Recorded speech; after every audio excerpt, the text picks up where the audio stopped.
Good morning, and we are going to be in Doctrine and Covenants 3738. We'll probably cover about 13, 14 verses each day, give or take a few.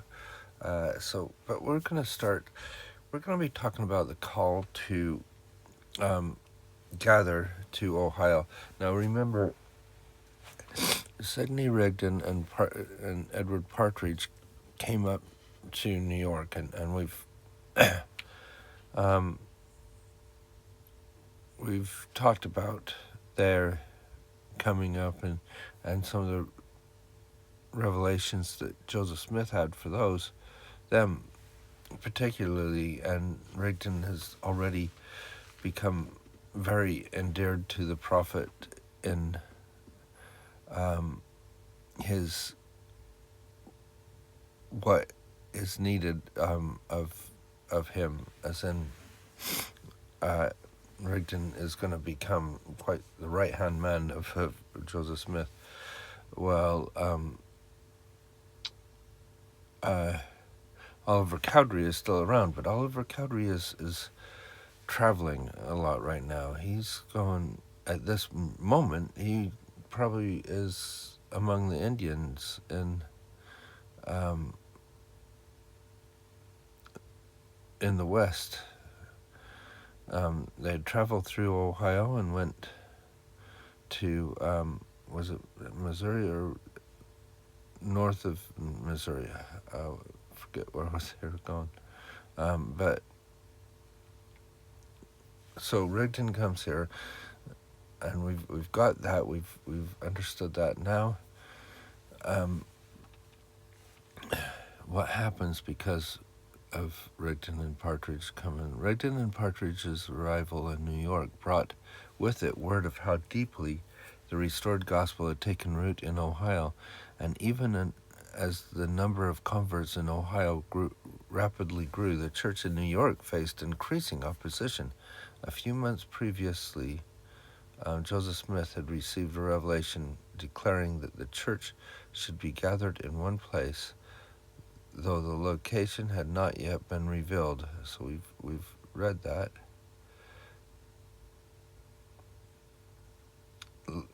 Joseph Smith's mother, Lucy, later remembered that Joseph had received word that the fledgling congregations in Ohio were badly in need of direction, as the number of converts had ballooned to 300. Now, let's put that in perspective. The second conference in September, they had doubled the amount of people in the church to 68. And then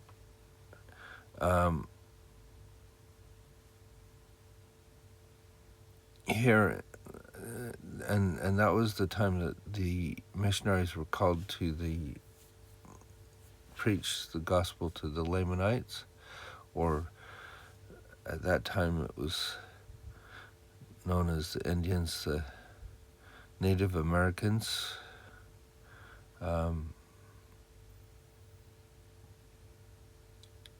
And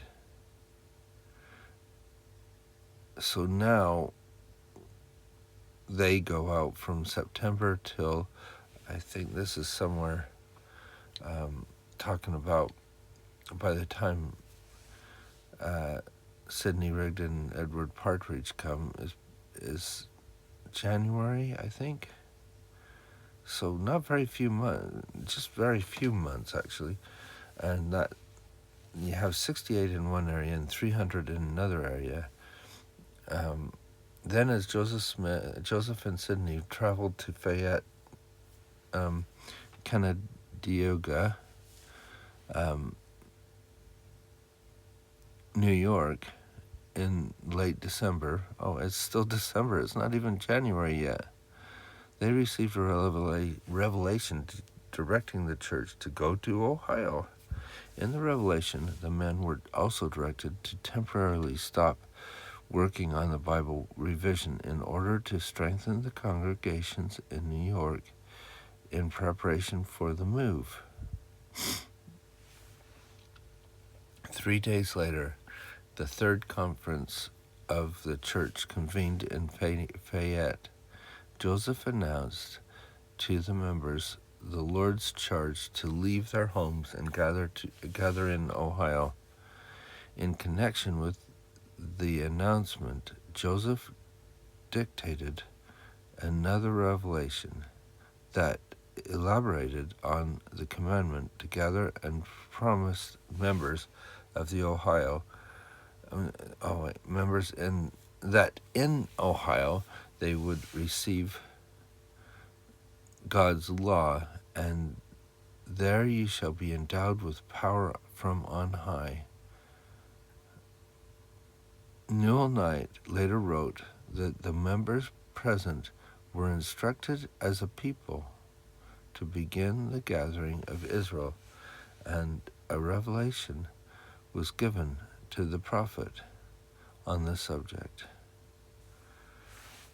Though some church members balked at the commandment to abandon their homes and gather to the new place, after a night of fasting and prayer, the young church committed to obey the charge.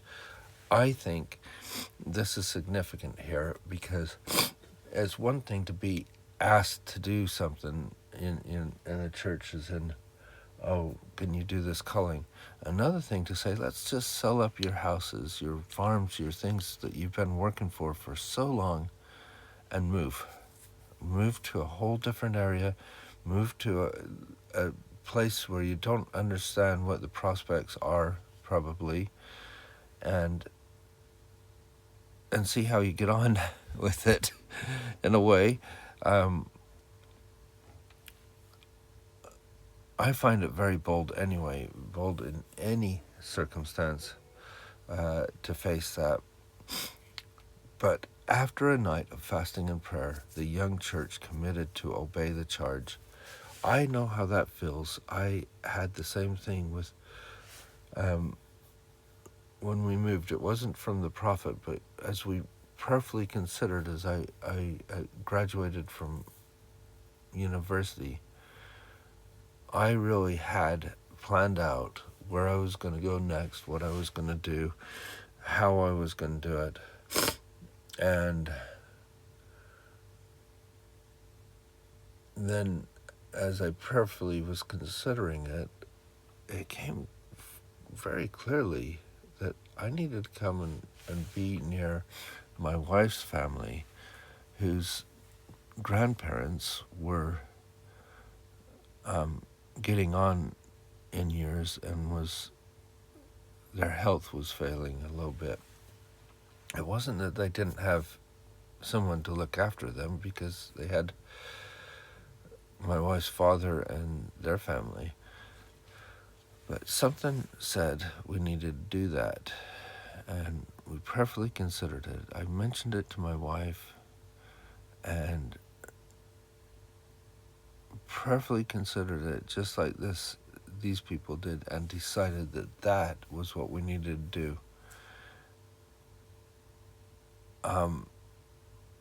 We went over for a while, then we thought, okay, don't know what, worked for a year there, and felt like, well, maybe we should go back. So we went back for a short time, about 6 months, to the States. And we felt again that we needed to come over, and we knew that when we came over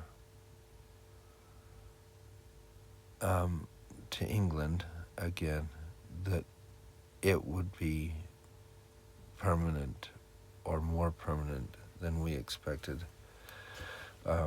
We're thinking that we'd probably go back to the States in about 10, 15 years, but we didn't expect but we knew that we would be changing a lot of things. I wasn't going to go on to a graduate program. I wasn't going to finish what I was started in school. It was going to be a whole new thing. So to me, I kind of understand what they're talking about, it is not an easy thing to just up and move. But when you feel that it's necessary, when you feel that it is a call from God for you to do, you do it. So let's see what the Revelation actually says. Here we have Revelation given to Joseph Smith the prophet and Sidney Rigdon near Fayette, New York, December 1830. Herein is given the first commandment concerning the gathering in this dispensation. Behold, I say unto you, that it is not expedient in me that ye should translate any more until ye shall go to the Ohio, and this because of the enemy of your sakes. Notice they say the Ohio. I think it's a little bit like saying the Rocky Mountains or the Great Lakes, rather than saying Ohio because Ohio's a state. No, Ohio's more of a territory, an area at that time. And again I say unto you that ye shall not go until ye have preached my gospel in those parts, and have strengthened up the church, whithersoever it is found, and more especially in Colesville.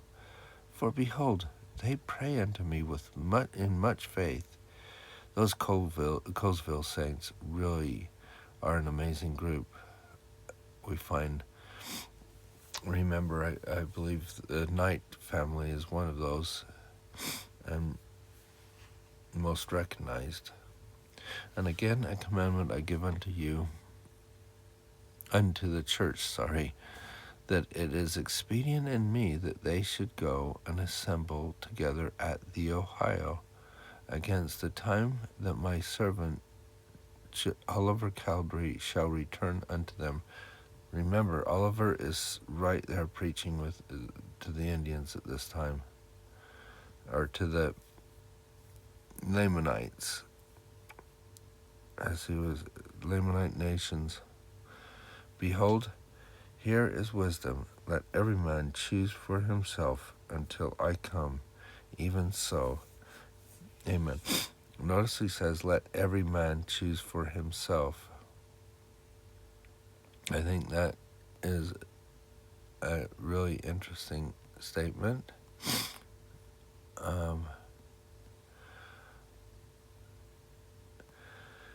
But he's letting him know that is the wisdom that's in him. A revelation given through Joseph Smith in Fayette, New York, January 2nd, 1831. The occasion was the conference of the church. So they've called a conference again. They had one in September. They're having one in January. And notice that they're not set up like, it's going to be April and October, April, October. It's not yet. It's, okay, we need to get another conference going. And it seems that most of the early revelations are gathered around a conference. It's been, this is when they're getting the revelations that they need and the direction that they need.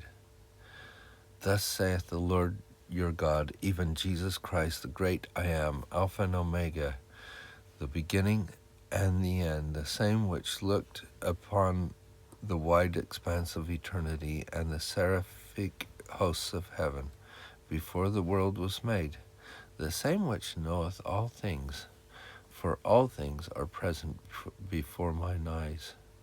I am the same which spake, and the world was made, and all things came by me.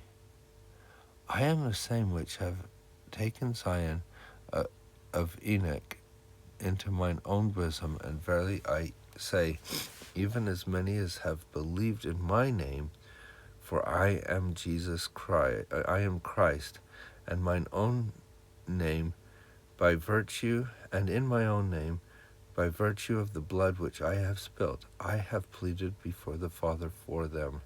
What beautiful words, and understanding that Jesus did this for them. But behold, the residue of the wicked have I kept in chains of darkness until the judgment of the great day, which shall come at the end of the earth. Even so will I cause the wicked to be kept, that they will not hear my voice, but harden their hearts, and woe, woe, woe is their doom.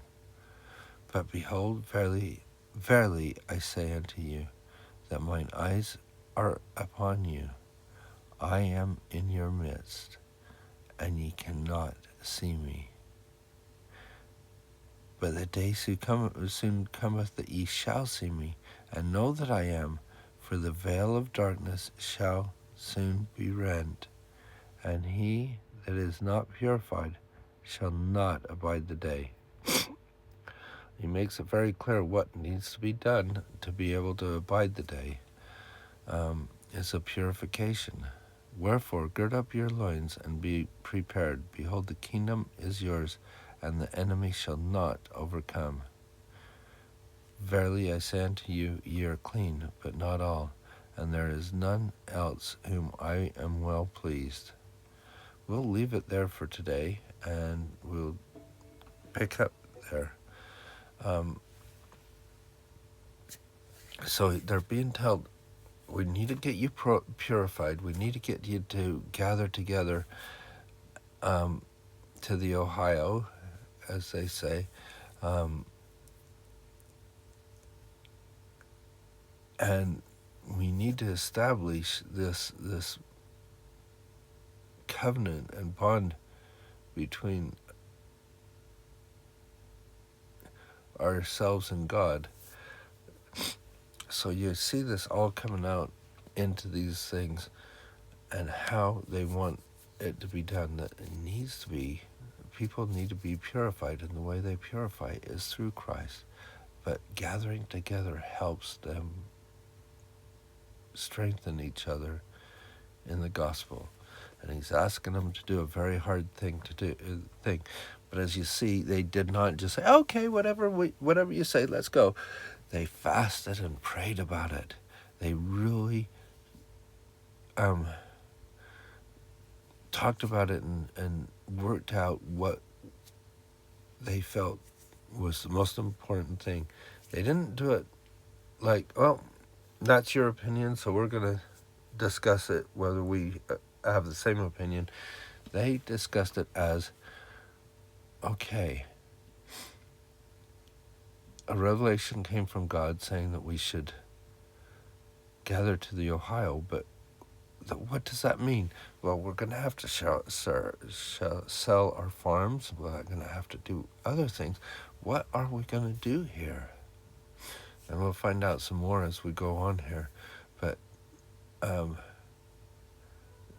they don't take it as, they say, okay, this is a revelation from God. Let's get our testimony that this is a revelation from God. Let's fast and pray and understand that it is His will. So they fast and pray, and they get together, and they say, that is what we should be doing. And they don't seem to look back. I don't see the ones that were there don't seem to even think twice after that. It's like, okay, we got our message, let's go. And that's how it feels sometimes when you get called to do something. You sometimes just get this testimony that this is what I need to do, and all of the things that get in my way, I can overcome because the Lord wants me to do it.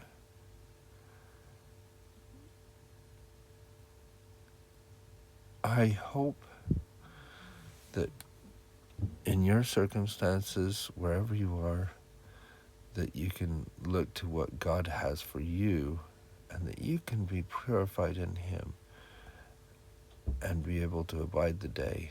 And I hope you have a wonderful day, and we'll see you tomorrow.